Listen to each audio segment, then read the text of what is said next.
Bonjour, alors le deuxième mot important du Yoga Sutra, c'est Kaivalya, c'est on va dire le déconditionnement. On appelle ça la réalisation, on appelle ça la libération.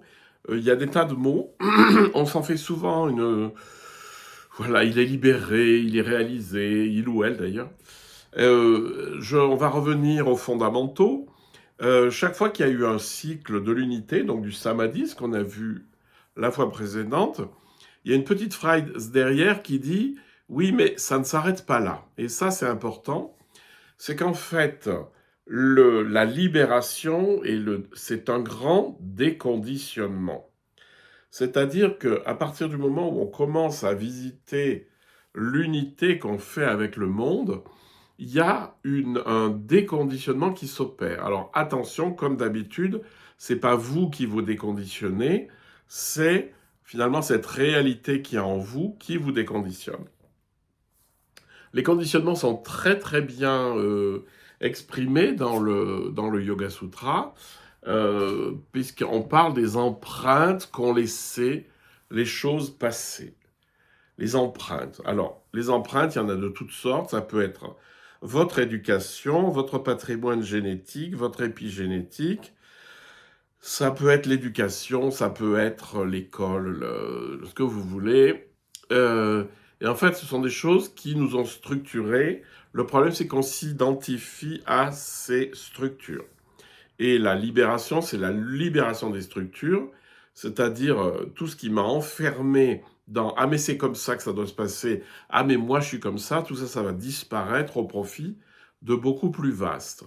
Donc, se souvenir surtout que la réalisation, ça peut aussi se lire comme ça, c'est que je réalise ce que je suis vraiment.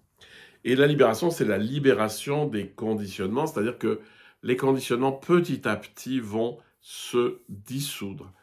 Et le Yoga Sutra explique très bien que si l'état d'unité peut se produire assez vite, assez rapidement et assez profondément, et souvent, enfin pas l'état, non, mais le processus de libération peut prendre du temps. C'est-à-dire que jusqu'à la fin, on va être libéré de certaines choses, ce qui permet de s'ouvrir de plus en plus. En fait, ce qui s'oppose à la libération, c'est la peur de l'ego. L'ego a tellement peur d'être dissous, parce qu'il va être dissous. L'ego va être dissous, mais pas ma personnalité, pas mon individualité. Ce qui va être dissous, c'est les fausses croyances de ce que je suis. Et ça fait flipper.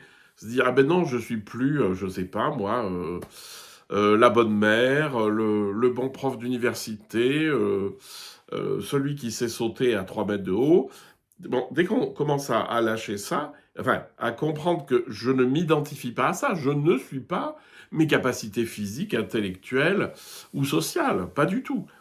Alors, donc la libération, elle a lieu sur un temps long, mais elle est à la mesure de l'attachement qu'on a à nos conditionnements.